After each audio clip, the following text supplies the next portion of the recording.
যে সেদ্ধ করে এরকম করে কাটতে হয়, কেটে এগুলোর ভিতরে মশলা ঢুকতে। কচু এই সব খেয়ে নিলে চলবে না, এই কচুগুলোকে এই সর্ষে বাটা দিয়ে পুর ঢুকাতে হবে। একটু বেজে যায় আমাদের খেতে, খাইলে অথচ এখানে তাড়াতাড়ি খিদে বেড়ে যাচ্ছে। মায়ের হাতের রান্না, দাঁড়াও কথা বলছি আমি, মায়ের হাতের রান্না এতটাই টেস্টি যে আমাদের একটা বাদতে পারছে না, আমরা খিদে পেয়ে যাচ্ছে, খেয়ে নিচ্ছি।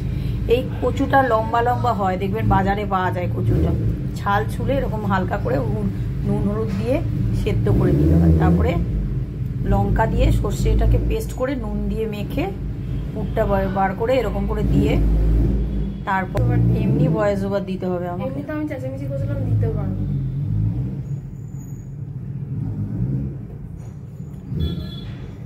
সবগুলোতে হবে না, অল্প পেস্ট। এটা কি হাফ কেটেছে? নাহলে বেরিয়ে যাবে না এগুলো, পুড়ে গেল কড়াইতে। এগুলো কতটা তেল দেবো গো? পোচা পোচা না বেশি বেশি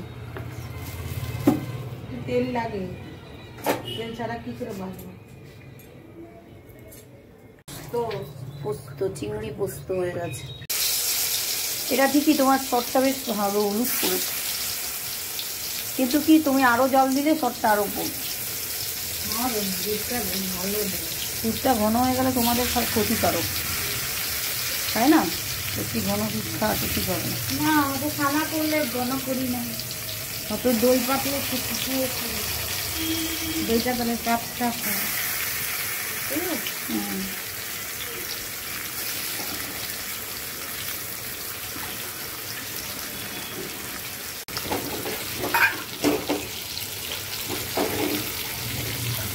একবারে ঢাকা দিয়ে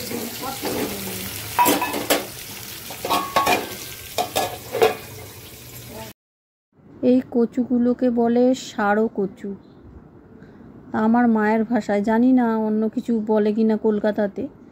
তো আমি এটা খুব মিস করছিলাম কয়েক বছর ধরে, আর মনেও পড়তো মাঝে মাঝে যখন মাদের খেতে দেখতাম তখন। তো এবারে এটা বলেছিলাম বলে আমার মা যতদিনই আমরা খেয়েছি, বেশিরভাগ দিনই আমরা বাইরে থেকেছি, সব দিন খাওয়া হয়নি বাড়িতে, বাইরে বেড়াতেও গেছি, ততদিন মা এই কচু আমার জন্য ভেজেছে। আমার জন্য বলতে আমার এত বড় কচু তো আর একা খাওয়া যায় না, সবাই মিলে আমরা খেয়েছি। একটা কচু দিয়ে ভাত মেখে শুধু খাওয়া হয়ে যাবে, আর একটা কচু দিয়ে ডাল দিয়ে মেখে খেয়েছি।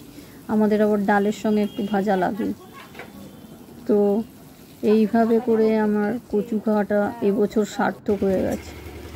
কচুটাও যে মিস করি, আসলে বিয়ের পর অনেকের অনেক বিয়ের আগে মানে পছন্দের ব্যাপার থাকে, বিয়ের পরে সেগুলো হয়তো পূরণ হয় না। কেউ ছোট মাছ পছন্দ করে, কেউ মোরলা মাছ, এই সব ব্যাপার আর কি, হাসি ঠাট্টা হতে পারে এসব নিয়ে, কিন্তু আমি মনে করি প্রত্যেকের একটা স্বাদের ব্যাপার আছে। আমার এটা খুব পছন্দের ছিল, আমার ঠাকুমার আমলে আমি খেয়েছি অনেক, তো আমার মুখে লেগে আছে আমার ঠাকুমা কীরকম করে বানাতো। তো এখন মা বানাতে তো পারেই, ঠাকুমার আমলে ঠাকুমা বানিয়েছে, তো মায়ের কাছে খেলাম আর মনে পড়ে গেল ঠাকুমার স্বাদটা। তো এবছর মা আমাকে অনেক কচু খাইয়েছে, আশা করি আবার অন্য একটা টেস্ট মনে পড়বে, সামনের বছর আবার অন্য কিছু খাবো পুজোতে গিয়ে, এটাই আমার পাওনা হয়েছে এবছর।